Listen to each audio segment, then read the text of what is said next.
Ben, you are on the air. Hello, secular people. Hello. Great show so far. I'm loving it. Appreciate I that. have a question for the ladies. For the ladies who have a super sexy profession, and this is what you do. You got the skill set. You get paid for it. You know how it goes. How has that affected your relationship with partners? Has it been a benefit? Are there some downsides?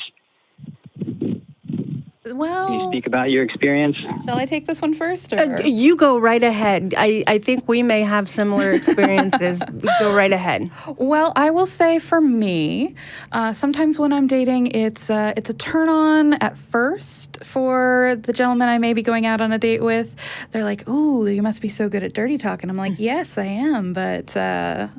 Usually I get paid for it. But no, oftentimes they think that a lot of the work that I do on the phone is all sex work or sexy sex work. And they want to watch me work. And oftentimes it's not sexy from an outside perspective because even if I would let them watch, they're only going to get half the conversation and it's not their kink, and they watch me do things and interact with someone whose kinks they might not agree with. And so it's led to some conflict in the past. I have had one relationship where my partner was not okay with me doing phone sex work, and for a while I tried to coddle that and go on hiatus, and that was no fun for me, no fun for my wallet either. But eventually that kind of ended our relationship because they just weren't comfortable with me doing sex work, and they have to be in order for me to be comfortable with them. And so it has... They know you were doing it? They knew I was doing it because I'm very upfront. I am very upfront, but for this person, I was so into him. And it wouldn't work because he just couldn't let it go. He couldn't let it go and realize that it was part of what I did, but it wasn't who I loved. And so he couldn't separate that from himself. So kind of like a jealousy thing? Yeah, kind of like a jealousy thing. He thought it would be cool at first, but then it turned out he was not cool with it. And I can say that in my experience, my gentleman at the time liked it a little too much. And by that I mean, it's at the end of the day, it is still putting on a role, and it's putting on a mask, and it's not who you really are. It's also not realistic. Did they expect you to be that person after you clocked out? Yes. And of course, that's not how reality works. And so they expected, the amount of time and effort, because I was a cam girl, so it was a lot about the image. So a lot of time and effort went into prepping for that. And then, as Brittany was saying, it's exhausting. It is really exhausting. And by the time you clock out, at the time I was working a 40-hour weekday job, and it was, I'd come home and then I'd get ready and I'd get all purdied up and I'd get on camera for a couple hours, and then I would be done. I would just be exhausted. Sure, part-time job. And the expectation was that was supposed to be me the whole time. Mm-hmm. And so there was a bit of disappointment that wasn't the real me all the time, and that, I'm sorry, I don't want to get all gussied up, just to lay on the couch and do nothing. Mm-hmm. I'm not going to, put on the nails and do the hair and put on the makeup just to sit here and watch a movie with you. I'm sorry. That's not to say I wouldn't get dressed up and look nice to go out to eat or something, but the idea of being, quote unquote, on all the time is just unrealistic. The thing about phone work is that as much as I'm enjoying the fantasy of that we're building together, at the end of the day, my fantasies for the caller are not important. And in a relationship, my fantasies are important. And so if a person expects me to cater to them 100% of the time, at that point, it's not a relationship. It's a financial relationship. And I expect to get paid. It's a job, yeah. Right. And I think it's really important what you just said is that's a fantasy that's important to that other person, and your own fantasies don't matter in that situation where you're getting paid. However, if you are in an actual romantic relationship with someone who is in front of you, then damn straight your wants and needs and fantasies should matter. And maybe that was part of the issue for my situation was there was the fantasy that they wanted 24/7, and my wants and needs and fantasies didn't matter. I will admit that being a phone hoe has opened up my eyes to a lot of different things. And so I've tried stuff in my personal relationships that I wouldn't have otherwise tried. Vor coming to mind, not literal vor, but at least fantasy vor. And I'd say Google it, but you probably don't want to if you don't know what it is already.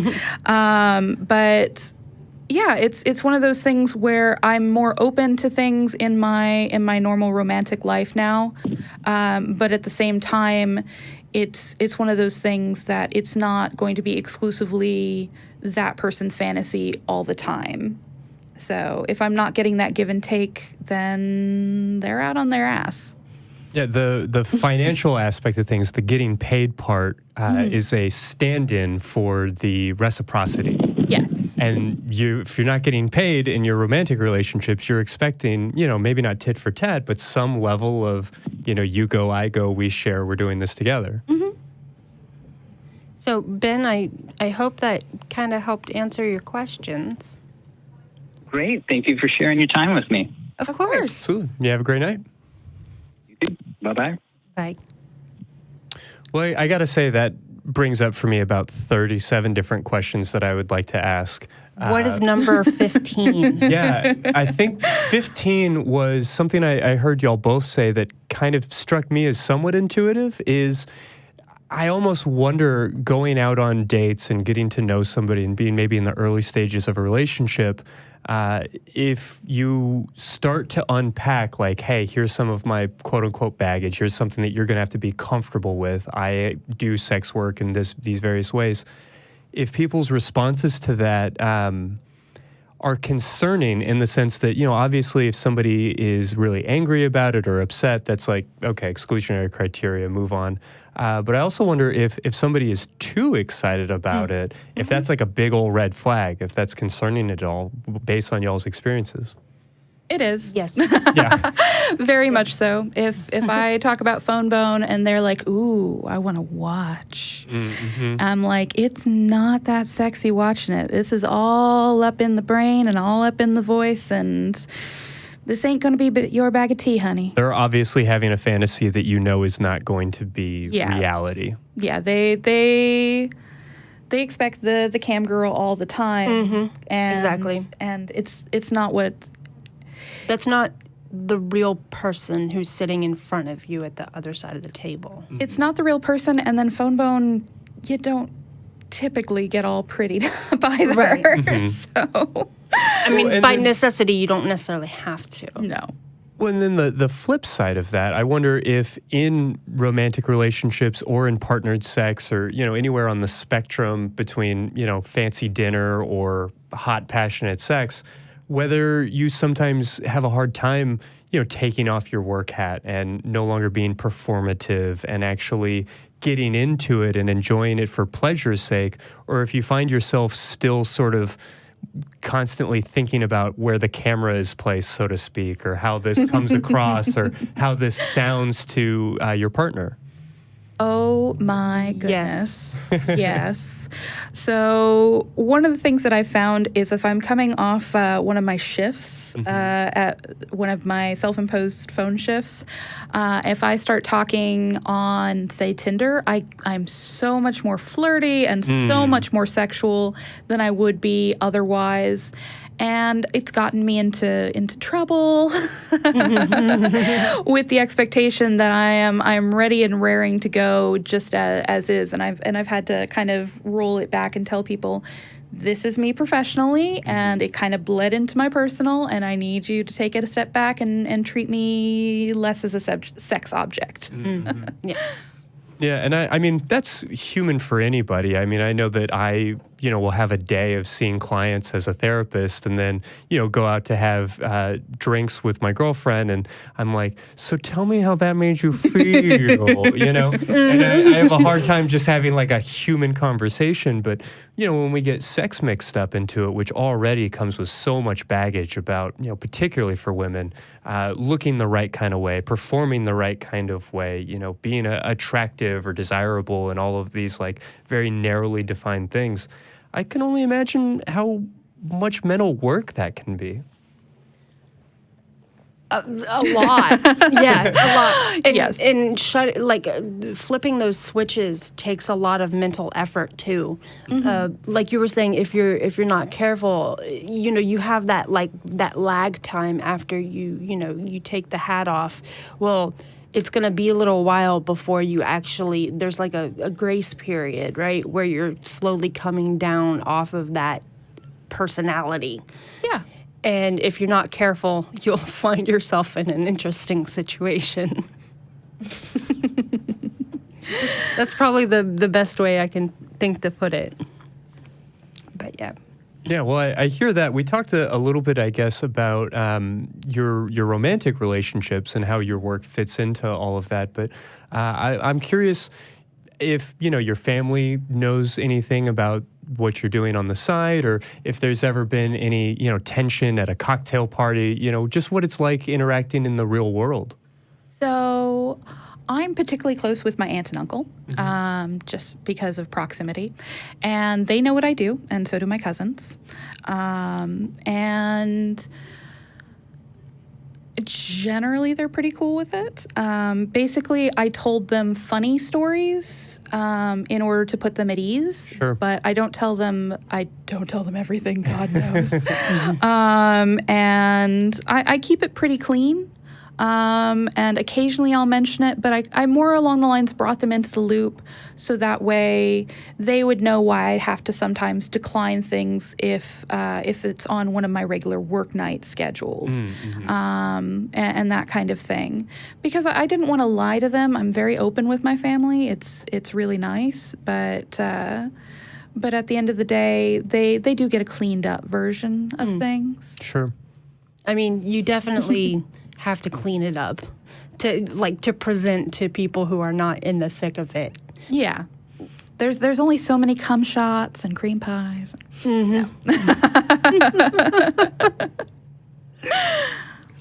Oh, yeah. So for me, I stopped camming. It's been a couple years ago now, actually. And I only just told my mom, hey, Mom.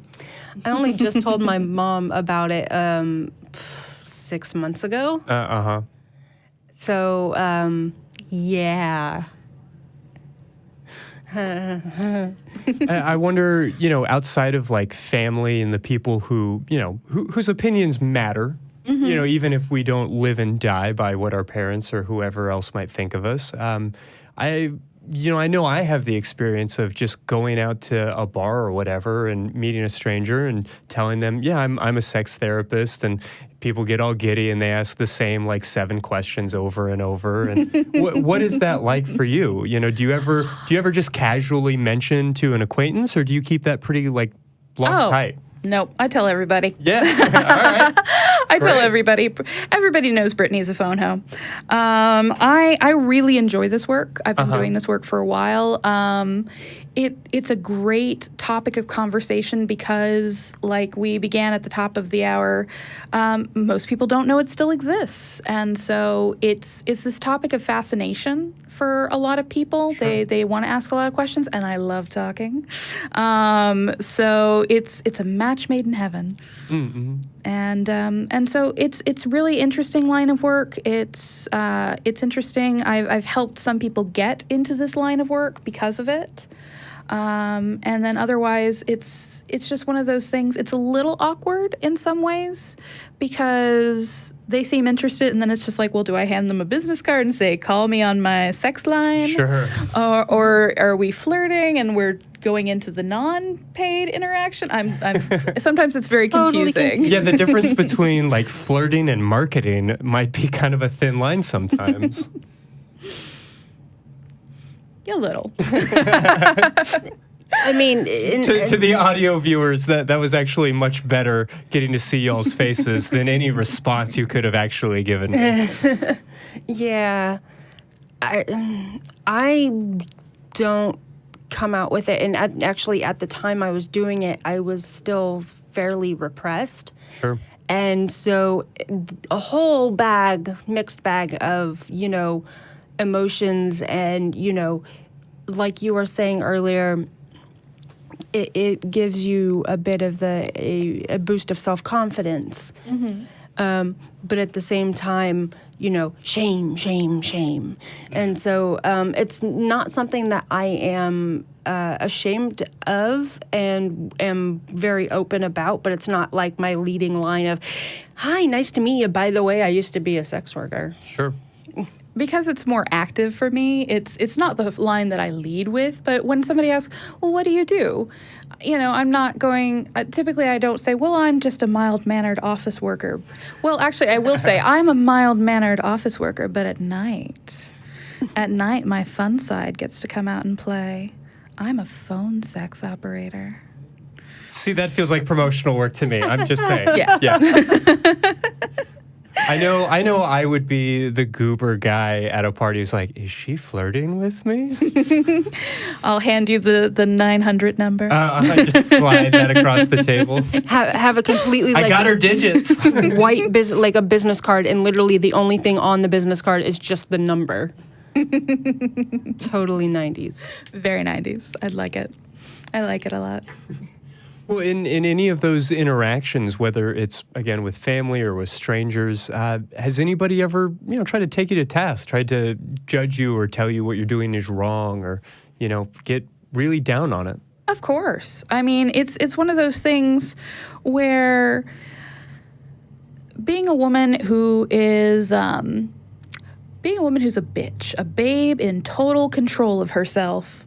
Checks out. Yeah. Checks out, yep.